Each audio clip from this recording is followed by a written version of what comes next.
wasiirka wasaaradda xidhiidhka golayaasha ayaa arrimaha dastuurka Somaliland Cabdinaasir Maxamed Xasan Booni oo ay weheliyaan gudoomiyaha wasaaradda waxbarashada ee gobolka Maroodijeex agaasimaha xarunta barashada wadaniyadda iyo dastuurka iyo sidoo kale agaasimaha waaxda dastuurka ee wasaaradda xidhiidhka golayaasha iyo arrimaha dastuurka Somaliland iyo mas'uuliyiin kale ayaa kormeer xooggan noqosho ku tagay qaar ka mid ah dugsiyada sare ee caasimadda Somaliland kuwaas oo ka socota barnaamijka wacyigelinta iyo tababarada dastuurka oo muddooyinkii u dambeeyay wasaaradda xidhiidhka golayaasha oo kaashanaysa wasaaradda waxbarashadu ay ka waday dugsiyada sare ee caasimadda Somaliland ee Hargeysa waxaana wasiirku kormeeray dugsiyada Gandhi iyo sidoo kale Ilays iyo Alam waxaana halkaasi ku soo dhaweeyay wasiirka wasaaradda xidhiidhka golayaasha iyo arrimaha dastuurka Somaliland maamulayaasha dugsiyada Gandhi Alam iyo sidoo kale Ilays iyaguna wasiirka xidhiidhka golayaasha iyo arrimaha dastuurka Somaliland ku bogaadiyay doorka uu ka qaatay wacyigelinta wadaniyadda iyo sidoo kale tababarada dastuurka ee la gaarsiinayo isla markaana la barayo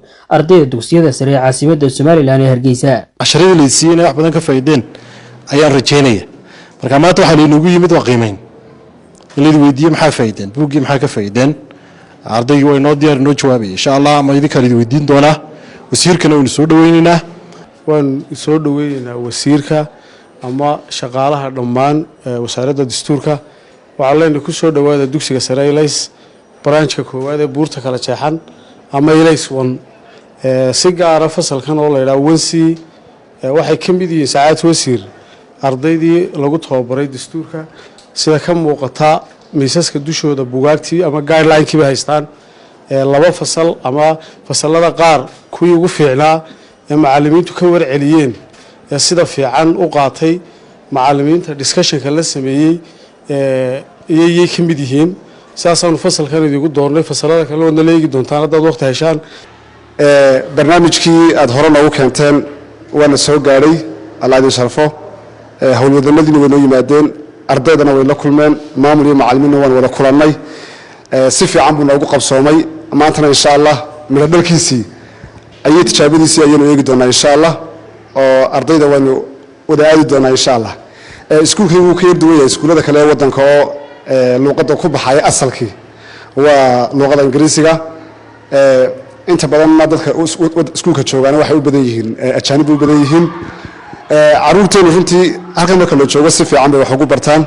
sidoo kale waxa iyaguna halkaasi ka hadlay qaar ka mid ah ardayda ka faa'iideystay isla markaana baratay barnaamijka wadaniyadda iyo dastuurka waxaana sharaxeen isla markaana ku dheeraadeen waxyaabaha ka faa'iideen muddadii uu socday barnaamijkaasi waan soo dhaweynayaa wasiirka iyo shaqaalaha dhammaan wasaaradda dastuurka waxaan ku soo dhaweynayaa dugsiga sare Ilays branch 1 gaar ahaan wansi waxaan leenahay ku soo dhawaada galaaskayga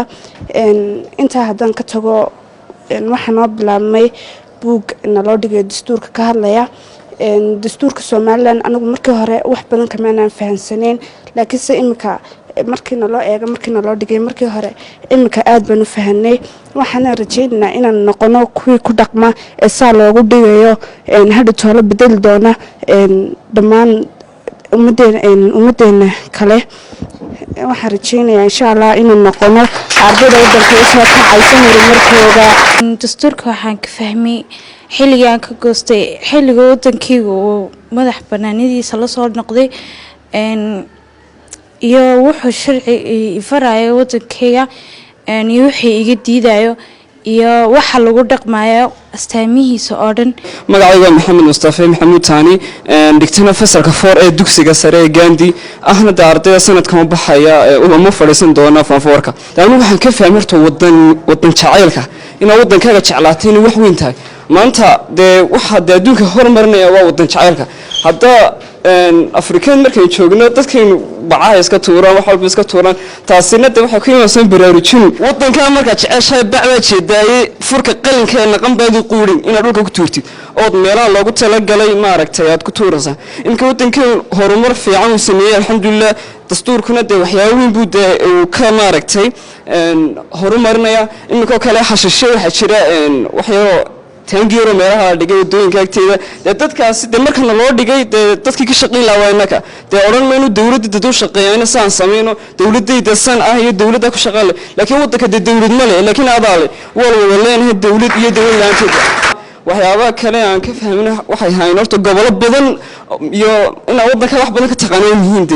meelo badan hayo degmooyin badan iyo miyo badan oo aan aqoon jirin ayaan ka baray dastuurka midaasna waan uga mahadnaqayaa dawladda iyo guddida maaragtay noo soo aawashay iyo dhammaan wasiirada. Gudoomiyaha wasaaradda waxbarashada ee gobolka Maroodi Jeex ayaa wasiirka wasaaradda xilka golayaasha iyo arrimaha dastuurka Somaliland uga mahadnaqay dadaalka dheeraadka oo uu geliyay sidii ardayda loo bari lahaa dastuurka iyo wadaniyadda. Saacadda wasiir waxa muddo dhan bil ku dhow noo socday barnaamijkan tababarka lagu tababarayo ardayda wadaniyadda iyo dastuurka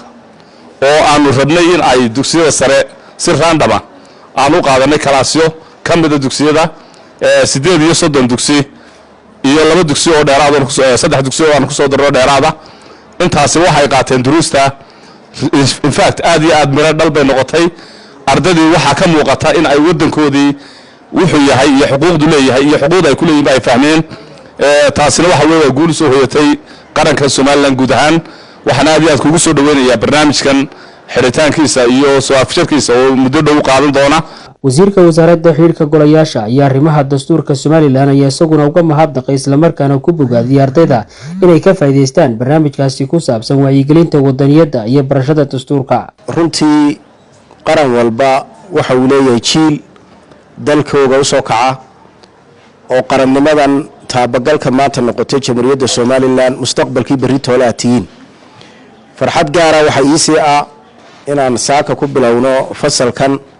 oo dhammaantiin gabdha ah farxad gaar ah runtii tahay waxaad ogtihiin sida macallimiintiina iyo madaxda wasaaradda waxbarashadu bay nii sheegeen waxaad barateen oo siina kororsan doontii waxa weeye bacda kitaabillah waa dastuurkiina jamhuuriyadda Somaliland oo runtii waxa ugu sareeyay jamhuuriyadda Somaliland waxa saldhigu ah dastuurkeena jamhuuriyadda Somaliland wax kasta oo diinteena ka hor imanayay dalka Somaliland wax kama jiraan weey marka waxaad barateen waa dastuur bayskiisa ku dhisan diinta islaamka wax kasta oo diinta ka hor imanayana dastuurkeena uu reebaya marka fahamka noocaas inaad qaadataan inaad aqoon u yeelataan wadaniyadda inaad aqoon u yeelataan dalkiina inaad aqoon u yeelataan gobolada kale iyo degmooyinka kale dalku farxad gaara ayay noo tahay. madaxweynaha jamhuuriyadda Somaliland mudane Muuse Biixi Cabdi markii la doortay 2017 wuxuu ugu horeeyay ee uu qabtay waxay ahayd in wasaaraddan lagu soo daro qaybta dastuurka isagoo madaxweynuhu faham buuxana ka haystay qorshihiisuna ahaa jiilka soo socda in ay aqoon u yeeshaan dastuurkooda iyo dastuurka shuruucda ka farcamaysa ee wadaniyadda marka qofku marka uu fahmo dalkiisa xaq uu ku leeyahay ayuu isaguna helaa xaq uu dalkiisa ku leeyahay marka haddii maanta la weydiiyo ama ay nigaba maqan tahayba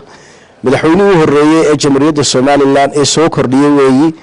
in la barto dastuurka jamhuuriyadda Somaliland mudane Muuse Biixi Cabdi waan ugu faraxsanahay mustaqbal wanaagsan waxbarashadana si fiican ilaahay hayni garab galo caafimaadkana Allah inii siyaadiyo waalidkiina iyo dalkiina waxaad kaga farxin kartaan oo kala hata waa waxa dalkiina oo aan lagu ogolayn oo aad la dagaalantiin iyo waalidkiina oo aad maqashiin wuxuu inaga reebo wuxuu ni farar aad samaysaan waalidkiina labaadna waa macallimiintiina si fiican hadaad waa deecdaan idinkana barhaalayna adeeci doona. Khaliil Barra Uraan warbaahinta qaranka Somaliland Hargeysa.